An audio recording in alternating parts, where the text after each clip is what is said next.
వీరుడు ఓటమి. దండకారణ్యంలోని ఒకానొక ప్రాంతాన కొంతమంది బిల్లజాతి వాళ్ళు ఉండేవాళ్ళు. వాళ్ళ నాయకుడు సింహబలుడు. అతడి నాయకత్వంలో బిల్లులందరూ ఎటువంటి పొరపచ్చాలు లేకుండా ఐక్యంగా ఉండేవాళ్ళు. కొంతకాలానికి సింహబలుడు వృద్ధుడైపోయాడు. ఒకప్పుడు చిన్న చురకత్తితో పులిని ఎదిరించి అవలీలగా చంపగలిగిన అతడికి ఇప్పుడు నడవడానికి కర్ర సాయం అవసరమైంది. అందువల్ల సింహబలుడు బిల్లుల నాయకత్వ బాధ్యతను సమర్థుడైన యువకుడు ఎవరికైనా అప్పగించాలని భావించాడు. నిజానికి బిల్లజాతిలో బలమున్నవాడే నాయకుడన్న కట్టుబాటుంది. ఎవరైనా నాయకత్వం పదవికి పోటీ చేయవచ్చు. అయితే సింహబలుడి పట్ల గల గౌరవం కొద్దీ ఎవరు అతడి నాయకత్వ పీఠం కోసం పోటీ పడలేదు. సింహబలుడికి కొడుకులు లేరు. ఒక్కతే కుమార్తె, పేరు మల్లిక. ఆమె అద్భుత సౌందర్య రాశి. నాయకుడికి మగసంతు లేకపోతే తర్వాత నాయకుడయ్యే వారితో అతడి కూతురు పెళ్లి జరపాలన్నది బిల్లుల ఆచారం. అదెంత కష్టసాధ్యమైన కార్యమో తెలిసి ఉన్న చాలామంది యువకులు మల్లికను పెళ్లాడాలని కలలు కనేవారు. బిల్లుల గూడెంలో కన్నప్ప అనే ఒకడు ఉండేవాడు. వాడు అందగడే కాక గొప్ప బలశాలి కూడాను. మల్లికకు వాడంటే ఎంతో అభిమానం. వీలైనప్పుడు ఇద్దరూ ఏకాంత ప్రదేశంలో కలుసుకొని కబుర్లు చెప్పుకునేవారు కూడాను.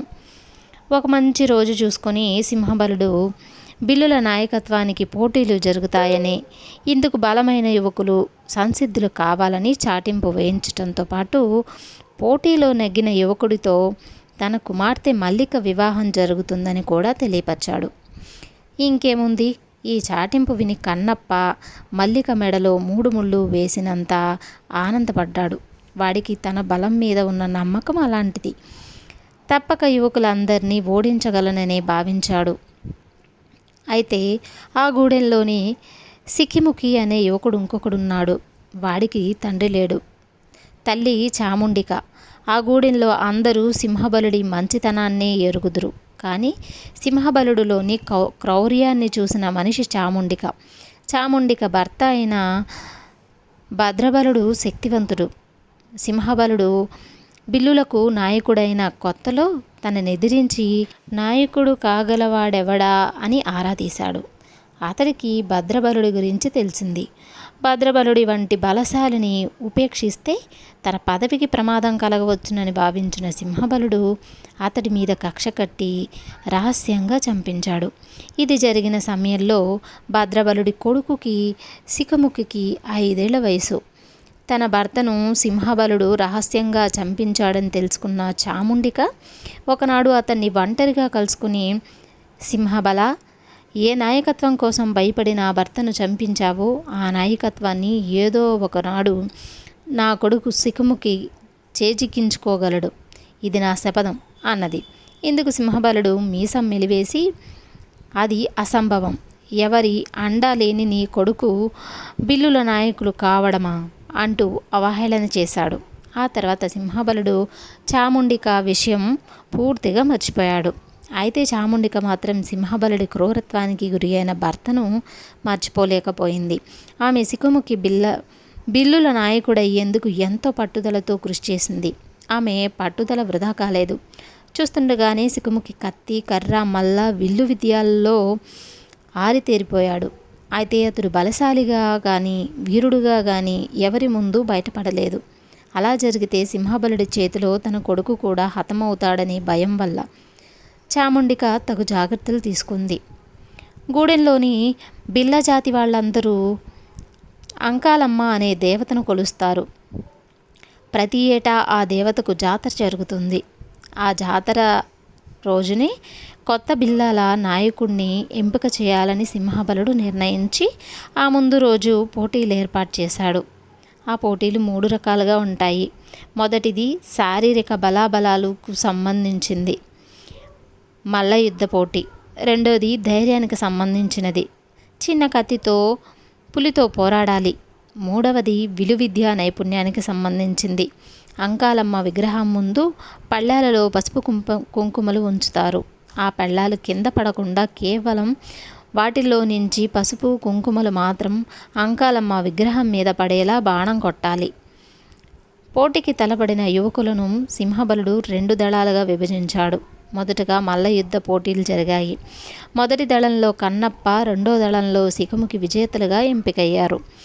రెండో పోటీలో కన్నప్ప సికముకి చెరొక చిన్న కత్తి తీసుకుని పులితో పోరాడేందుకు బోన్లోకి ప్రవేశించారు. కన్నప్ప సికముకి కూడా బలంగా గాయపడిన చివరకు బోన్లోని పులులను చంపగలిగారు. మూడవది విలువిద్య పోటీ. అంకాలమ్మ జాతర రోజు జరుగుతుందని ప్రకటించాడు సింహబలుడు. పులులతో పోరాటం ముగిశాక కన్నప్ప సికముకి గురించి ఆరా తీశాడు. అప్పుడు అతడికి సికముకి బలపరాక్రమాల గురించి వివరంగా తెలిసింది. విలువిద్యలో కన్నప్పకున్న ప్రావీణ్యం ఏమంతా చెప్పుకోదగ్గది కాదు. అందువల్ల తను తప్పక ఓటమి పొందే అవకాశం ఉంది. అప్పుడు సికముకి బిల్లుల నాయకత్వ పీఠమే కాక తను ఎంతగానో ప్రేమించిన మల్లిక కూడా దక్కుతుంది. కన్నప్ప పుట్టెడు దిగులతో ఆ రాత్రి మల్లికకు సంగతంతా చెప్పి, సికముకి వంటి మహావీరుడు మన గూడెంలో ఉన్నాడని ఇంతకాలం నేను తెలుసుకోలేకపోయాను. విలువిద్యలో అతన్ని జయించగలనన్న నమ్మకం నాకేమాత్రం లేదు అన్నాడు. ఇది విని మల్లిక కళ్ళ నీళ్లు పెట్టుకొని, నీతో పెళ్లి కాకపోతే నేను ఏ నుయ్యో గుయ్యో చూసుకుంటాను తప్ప మరొకరిని పెళ్ళాడను అన్నది. ఆ తర్వాత ఇద్దరు బాగా ఆలోచించి ఆ రాత్రికి రాత్రి సికముకిని కలుసుకున్నారు. కన్నప్ప తనకు మల్లికపై గల ప్రేమ గురించి చెప్పి ఆమెతో తన పెళ్లి జరిగేలాగా చూడమని బతిమాలాడాడు. మల్లిక అతడి పాదాలను తాకి, అన్నా, ఈ చెల్లెలి కోరికను మన్నించు అని చిన్నగా రోదించింది. అప్పుడు సికముకి కన్నప్పతో, కన్నప్ప, మీ ఇద్దరూ నాకు విషమ పరీక్ష పెట్టారు. ఈ పోటీలో గెలవాలన్నదే నా జీవిత ఆశయం. అదే నా తల్లి కోరిక కూడాను. అయితే నిజాయితీగా ఒక ప్రశ్నకు జవాబు చెప్పు. బిల్లుల నాయకత్వం లేక మల్లిక, ఈ రెండిటిలో ఒకటే నీకు దక్కుతాయంటే దేన్ని కోరుకుంటావు చెప్పు అని ప్రశ్నించాడు సికముకి. ఆ వెంటనే కన్నప్ప, బిల్ల నాయకత్వం నాకు గడ్డిపోచతో సమానం. నేను మనసారా కోరుకునేది మల్లికను అన్నాడు. నీ నిజాయితీ నాకు నచ్చింది అని సికముకి మల్లికను పంపివేసి అప్పటికప్పుడు మర్నాడు జరగబోయే విలువిద్య పోటీకి సంబంధించిన కొన్ని మెలకువలు కన్నప్పకు వివరించాడు. కన్నప్ప సికముకి పాదాభివందనం చేసి, గతంలో నీలాంటి గురువు నాకు లభించకపోవటం నా దురదృష్టం అని వెళ్ళిపోయాడు. మర్నాడు బిల్లులందరూ అంకాలమ్మ గుడి ముందు చేరారు. తొలిగా సికముకి వేసిన బాణం అంకాలమ్మ విగ్రహం ముందున్న పసుపు కుంకుమల పళ్ళెములకు కాస్త దూరంగా దూసుకుపోయింది.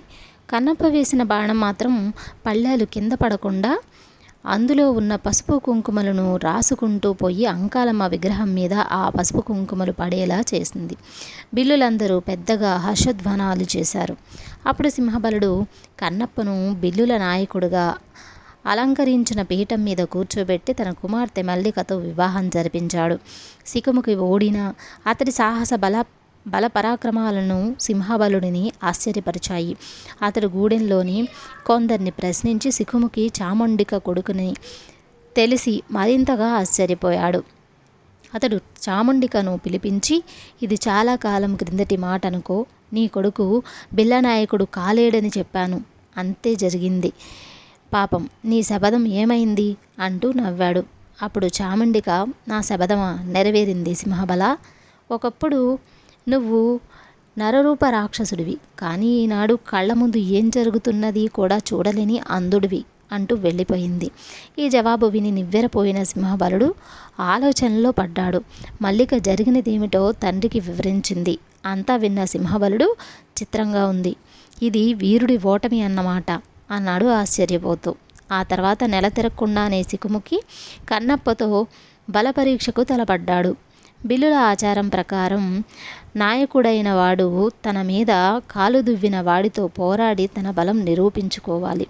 సికముకి అందులో కన్నప్పను సునాయాసనంగా ఓడించాడు. అప్పుడు కన్నప్ప సికముకి బిల్ల నాయకత్వం అప్పగించాడు. సింహబలుడు సికముకిని కౌగిలించుకొని, నీ త్యాగం అపూర్వమైనది. చిన్నవాడివైనా శిరస్సు వంచి నమస్కరిస్తున్నాను నీకు అన్నాడు. ఈ దృశ్యం చూసి సికముకి తల్లి చాముండిక గర్వంతో పొంగిపోయింది. కథ సమాప్తం. తర్వాత కథ సూరన్న చదువు. తాళ్లపూడి అనే ఊళ్ళో సూరన్న అనే చిన్న రైతు ఉండేవాడు. అతడు రోజు సాయంత్రం వేళ ఊరి రచ్చబండ దగ్గరకు పోయి అక్కడ చేరిన వాళ్ళు మాట్లాడుకునే పిచ్చాపాటి వింటుండేవాడు. ఒకసారి తను కల్పించుకొని ఏదైనా మాట్లాడబోతే మిగతా వాళ్ళు హేళనగా నవ్వి ఆట పట్టించేవాళ్ళు. ఇలా జరిగినప్పుడు సూరన్న ముఖం చిన్నబిచ్చుకొని మారు మాట్లాడకుండా అక్కడి నుంచి లేచి వెళ్ళిపోయాడు. కానీ మర్నాడు రచ్చబండ దగ్గరకు వెళ్ళటం మాత్రం మానేవాడు కాదు. ఇలా ఉండగా ఒకనాడు పరమేశం అనే పెద్ద మనిషి రచ్చబండ దగ్గరకు రాగానే అక్కడ చేరిన వాళ్ళలో ఒకడు, నేత్రవైద్యుడి దగ్గరకు పట్నం వెళ్ళాలంటున్నావు, వెళ్ళావా, ఏమైంది అని అడిగాడు. వెంటనే పరమేశం కళ్ళజోడు తీసి చూపించాడు. వెళ్ళి వచ్చాను, ఇదిగో ఆ నేత్రవైద్యుడు ఇచ్చిన కళ్ళద్దాలు. ఆయన సామాన్యుడు కాడు. ఇవి పెట్టుకున్నాక అన్నీ చదవగలుగుతున్నాను. ఇంతకుముందు పెద్దబాల శిక్షలో అక్షరాలు చదవాలన్నా ఎంతో కష్టమైపోయేది. సరైన కళ్ళద్దాలే ఉండాలి కానీ మనం చదవలేనిది ఏముంటుంది అన్నాడు ఒకడు.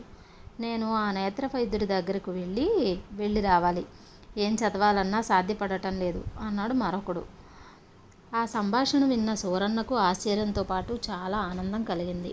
అతడు మర్నాడే బయలుదేరి పట్నం చేరి నేత్ర వైద్యుడి కోసం వాకబు చేస్తూ, మా ఊరి పెద్ద పాపయ్య రెండో కొడుకు పరమేశానికి చదివే కంటి అద్దాలిచ్చిన నేత్ర వైద్యుడు ఎక్కడున్నది కాస్త చెబుతారా అంటూ వాళ్ళను వీళ్ళను అడగసాగాడు. చాలామంది మాకు తెలియదన్నారు. చివరికి ఒకడు సూరన్నను ఎగాదిగా చూసి, ఇక్కడి వాళ్లకు మీ ఊరేదో, ఆ పరమేశం అనే ఆయన ఎవరో బొత్తిగా తెలీదు కనుక ఆ గొడవంతా వదిలేసి ఇదిగో ఈ పక్క వీధిలోకి వెళ్ళు, అక్కడ సోమసుందరం అనే మంచి నేత్ర వైద్యుడున్నాడు. అదృష్టం ఉండాలి కానీ ఆయన పుట్టి గుడ్డి వాళ్ళకైనా కంటి అద్దాలు ఇవ్వగలడు అని చెప్పాడు. సూరన్న వెతుక్కుంటూ సోమసుందరం వద్దకు బయలుదేరాడు. అతడు వైద్యుడికి తన ఊరు పేరు చెప్పి, అయ్యా, మా ఊరు పరమేశానికి కంటి అద్దాలు ఇచ్చింది మీరేనా అంటూ అడిగాడు. నేత్రవైద్యుడు ఒక్క క్షణం ఆలోచించి, ఊరేదో తెలియదు కానీ పరమేశం అనే ఆయనకు కంటి అద్దాలు ఇచ్చింది మాత్రం నేనేనోయ్ అన్నాడు. ఆ జవాబుతో సూరన్న పరమానందం చెంది, అయ్యా, అదృష్టం అంటే నాదేనేమో, ఆ పరమేశానికి ఇచ్చిన అలాంటి కళ్ళద్దాలే నాకు ఇవ్వండి అన్నాడు. నేత్రవైద్యుడు సూరన్నను కుర్చీలో కూర్చోబెట్టి నిమ్మకాయంత అక్షరాలను చూపించి కుంకుడు గింజంత అక్షరాల వరకు రాసి ఉన్న ఒక చెక్క బల్లను అతడికి చూపిస్తూ, ఏం చదవగలవో చెప్పు అన్నాడు. సూరన్న ఆ అక్షరాల కేసి చూసి చదవలేనన్నాడు. అప్పుడు నేత్రవైద్యుడు అతడి కళ్ళకు ఎన్నో రకాల అద్దాలు పెట్టి చూశాడు. అయినా సూరన్న చదవలేనన్నాడు. ఆ జవాబుతో విసిగిపోయిన నేత్రవైద్యుడు, నీ కళ్ళలో ఉన్న దోషం ఏమిటో గాని బొత్తిగా అంతుపట్టడం లేదు అన్నాడు. దానికి సూరన్న, మీరిచ్చిన కళ్ళద్దాలతో అన్నీ చదవగలుగుతున్నానని మా ఊరి పరమేశం చెప్పాడు. నాకు బొత్తిగా చదువు లేకపోయినా అన్ని పుస్తకాలు చదవాలని చాలా కోరిక. అందుకే ఆ పరమేశానికి ఇచ్చిన అద్దాల్లాంటివే ఇవ్వమని అడుగుతున్నాను అని చెప్పాడు. అది విన్న నేత్రవైద్యుడికి మూర్ఛ వచ్చినంత పని అయింది. కథ సమాప్తం. తరువాతి కథ పిశాచం చెయ్యలేని పని. సోమవరం అనే గ్రామంలో శివుడనే వాడుండేవాడు. వాడి 16వ ఏట తండ్రి చనిపోయాడు. శివుడు తెలివైనవాడు కానీ పట్టి సోమరిపోతూ. ఒకనాడు వాడి తల్లి, నాయనా శివ, నువ్వు పొలం సంగతి పట్టించుకోకపోతే అది బీడు పడిపోతుంది, మనకు రోజు గడవటమే కష్టమవుతుంది అన్నది. దీనికి శివుడు విసుగ్గా, ఎండనక వాననక పొలం గట్ల వెంట గనుముల వెంట తిరగడం నా వల్ల అవుతుందా? ఇంకేదైనా పంచి చేద్దామన్నా ఇచ్చేవాడెవడు? ఇది ఊరు కాదు, నా వల్ల కాదు అంటూ విసుగ్గా ఇంట్లో నుంచి బయలుదేరి తనెక్కడికి వెళుతున్నది ఆలోచించకుండానే బయలుదేరాడు. బాగా చీకటి పడే వేళకు దూరంగా ఉన్న అడవి చేరాడు. ఆ సరికి వాడికి కాళ్ళు పీకటంతో వాడొక పెద్ద చింత చెట్టు కింద ఉసూరుమంటూ కూర్చున్నాడు. ఇప్పటి స్థితి తలుచుకుంటే ఏడుపొస్తుంది. ఏ పులో పిశాచమో వచ్చి మింగేస్తే అన్ని కష్టాల నుంచి విముక్తి కలుగుతుంది అనుకున్నాడు వాడు. ఆ మరుక్షణంలో చెట్టు వెనుక నుంచి, ఈ దగ్గరలో పులి లేదు, నేనున్నాను అన్న మాటలు శివుడికి వినిపించాయి. శివుడు ఆశ్చర్యంగా తల తిప్పి చూసేసరికి పిశాచం ఒకటి, నువ్వు తలుచుకోగానే వచ్చానని నీకు ఆశ్చర్యంగా ఉందా? నాకు సోమరిపోతులంటే మహా ఇష్టం తెలుసా అన్నది. పిశాచాన్ని చూసి శివుడు ముందు భయపడినా అది సోమరిపోతు అనేసరికి కోపం తెచ్చుకొని, సరే సరే, నేను సోమరిపోతునే, నువ్వేం సాయం చేయగలవు అన్నాడు. నీకేది కావాలన్నా ఇస్తాను, కానీ ముందు నా షరతులకు నువ్వు ఒప్పుకోవాలి సుమా అన్నది పిశాచం. ఏమిటా షరతులు అని అడిగాడు శివుడు సంశయిస్తూ. 6 ఏళ్ల పాటు నేను నీకు బానిసగా ఉంటాను, ఏది కావాలంటే అది ఇస్తాను, నువ్వు రాజభోగాలు అనుభవించవచ్చు. 6 ఏళ్లే మాత్రమే అన్నది పిశాచం రహస్యం చెబుతున్నట్టు. ఆ తర్వాత అని అడిగాడు శివుడు. ఇందులో ఏదో మోసం ఉన్నదని అనుమానిస్తూ, ఆ తర్వాత నాకు నువ్వు బానిసగా జీవితాంతం ఉంటావు, నిన్ను నాతో తీసుకెళ్తాను. అయితే ఈలోగా నువ్వు చెప్పిన పని ఏదైనా నేను చెయ్యకపోతే మాత్రం మన ఒప్పందానికి నువ్వు కట్టుబడనవసరం లేదు. నీ దారి నీది, నా దారి నాది, ఇందుకు ఇష్టమైతే చెప్పు అన్నది పిశాచం. శివుడు పిశాచం పెట్టిన షరతుకు ఒప్పుకున్నాడు. మరుక్షణం వాడి జేబులు బంగారు నాణాలతో నిండిపోయాయి. నీకెప్పుడు ఏది కావాలన్నా నన్ను తలుచుకో అని చెప్పి పిశాచం మాయమైపోయింది. శివుడు ఇంటికి వెళ్ళి జరిగిందంతా తల్లితో చెప్పి బంగారు నాణేలు ఆమెకు చూపించాడు. ఆమె వాడు పిశాచానికి బానిస అయిపోతాడన్న భయంతో శోకాలు పెట్టి ఆ ఒప్పందాన్ని రద్దు చేసుకోమని అడిగింది. అందుకు శివుడు ఒప్పుకోలేదు. ఆమె పట్టరాని కోపంతో వాడిని ఇంటి నుంచి బయటికి వెళ్ళగొట్టింది. శివుడు అడవికి పోయి పిశాచాన్ని తలుచుకున్నాడు. అది వినిపించగానే, నేను ప్రాంతం వదిలి అడవిలో మరొక చోట ఉండదలిచాను. నాకొక చక్కని భవనం, పనులు చేసేందుకు దాసాదాసీలు, ఒక భోషాణం నిండుగా బంగారు నాణాలు కావాలి అన్నాడు. పిశాచం క్షణాల మీద వాడు కోరినవన్నీ సమకూర్చింది. వాడు 1 నెల రోజుల పాటు అన్ని సుఖాలు అనుభవిస్తూ కాలం గడిపి మరోసారి పిశాచాన్ని తలుచుకున్నాడు. అది రాగానే, నేను అడవిలోకి తిరగడానికి ఒక ఏనుగు, 4 గుర్రాలు కావాలి అన్నాడు. పిశాచం వాటిని తెచ్చి శివుడికి అప్పగించింది. మరొక నెల గడిచాక వాడు పిశాచాన్ని తలుచుకుని, అది కనబడగానే, ఈ అడవిలో దోపిడీ దొంగలు తిరుగుతున్నారని నా అనుమానం, నా భవనాన్ని కాపలా కాసేందుకు పెంపుడు కుక్కల్లా ఉండే 6 పులులు కావాలి అన్నాడు. పిశాచం వాటిని తెచ్చి భవనం ముందు కట్టివేసింది. మరోసారి వాడు పిశాచాన్ని తన భవనం చుట్టూ 20 అడుగుల ఎత్తైన గోడ కట్టమన్నాడు. దాపుల ఉన్న పెద్ద చెట్టును పీకి దూరంగా పాతమన్నాడు. భవనానికి తూర్పుగా పడి ఉన్న బండరాళ్లను ఎత్తి కొండ శిఖరం మీద పెట్టిరమ్మన్నాడు. ఈ పనులతో విసిగిపోయిన పిశాచం వాడితో, నువ్విలా పీడిస్తావని తెలిస్తే నీ ఛాయలకు కూడా వచ్చేదాన్ని కాదు. సరే, చూస్తుండు, నువ్వు నా బారిన పడకపోవు. అప్పుడు నిన్ను సలసలా కాగే నూనెలో వేసి తర్వాత ఎర్రగా కాల్చి పెనం మీద వేస్తాను. అప్పుడు నిన్ను ఒక్కసారే తినేస్తాననుకోకు. పదునైన కత్తితో చిన్న చిన్న ముక్కలుగా కోసి 6 నెలల పాటు ఉదయం సాయంత్రం పలహారంగా తీసుకుంటాను అన్నది పళ్ళు కొరుకుతూ. నేను నీకు చిక్కినప్పుడు కదా చూద్దాం అని నవ్వేశాడు శివుడు. ఇలా 1 సంవత్సరం గడిచింది. 2, 3, 4, 5 సంవత్సరాలు గడిచిపోయాయి. పిశాచానికి శివుడు ఏ పని చెప్పినా క్షణాల మీద చేసేది. 6వ సంవత్సరం రాగానే శివుడికి బెంగ పట్టుకుంది. తను చేసిన తప్పు తెలిసొచ్చింది. ఆఖరి రోజు శివుడు తెగని ఆలోచనలతో భవనం నుంచి బయలుదేరి దాపులనున్న కొలనుగట్టున కూర్చున్నాడు. కొలంలో ఉన్న కప్పలు బెకబెకమంటూ అరుస్తున్నాయి. వాటిలో ఒక కప్ప నీళ్లలో నుంచి ఎగిరి వాడి మీదికి దూకి వాడు తుళ్ళిపడి లేవబోయేంతలో కొలంలోకి గెంతింది. ఇది జరిగిన మరుక్షణంలో శివుడికి మెరుపులాగా ఒక ఆలోచన వచ్చి వాడు ఆహా అంటూ లేచి నిలబడి, ఓహో పిశాచి, రా వేగిరం అని కేక పెట్టాడు. పిశాచం చెట్టు కొమ్మల్లో నుంచి వాడి ముందుకు దూకింది. నేనిప్పుడు చెప్పబోయే పని చేయాలి అన్నాడు శివుడు.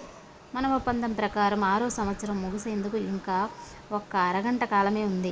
కప్పలన్నిటినీ కొమ్మల మీదికి చేర్చి వాటి స్వరతాళ మాధుర్యాలను నాకు వినిపించు అన్నాడు శివుడు. పిశాచం శివుడికేసి కళ్ళెర చేసి చూసి, ఇంకా నయం, కప్పల సంగీతం కాదు, కాకుల బృందగానం వినాలని ఉంది అనలేదు. ఇది పుట్టరాని బుద్ధి, చావు తెలివి అంటూ గాలిలో పల్టీలు కొట్టి కొలంలో బుడుగుమంటూ మునిగి చేతికి దొరికిన కప్పలన్నీ చెట్ల కొమ్మల మీదకి విసిరింది. పిశాచం మళ్ళీ కొన్ని కప్పల్ని పట్టినందుకు కొలంలోకి దూకేలోగా చెట్ల కొమ్మల మీద కప్పలు కొలంలోకి దూకేశాయి. పిశాచం కోపంతో కీచుకీచుమని అరుస్తూ కొలంలోని కప్పలన్నిటినీ కొమ్మల మీదకి చేర్చటం, అవి మరుక్షణం కొలంలోకి దూకడం, ఇలా అరగంట కాలం గడిచిపోయింది. శివుడు ఉత్సాహంగా, మన ఒప్పందం ప్రకారం నేను చెప్పిన పని నువ్వు చేయలేకపోయావు. 6 ఏళ్ల గడువు ముగిసింది. ఇప్పుడు నీ దారి నీది, నా దారి నాది. ఈ గడ్డు అనుభవంతో నా సోమరితనానికి స్వస్తి పలికేస్తున్నాను. ఇంటికి పోయి హాయిగా పొలం పనులు చేసుకుంటూ నా కన్న తల్లిని సేవించుకుంటాను అంటూ అక్కడి నుంచి బయలుదేరాడు. పిశాచం శివుడికేసి కొరకొరగా చూస్తూ, ఆవురా సోమరిపోతూ, ఎంత గడుసువాడివి అనిపించావు. ఇక సచ్చినా నేను సోమరిపోతుల జోలికి పోను అంటూ ఎగిరి అడవిలో మరొక ప్రాంతానికి వెళ్ళిపోయింది. కథ సమాప్తం.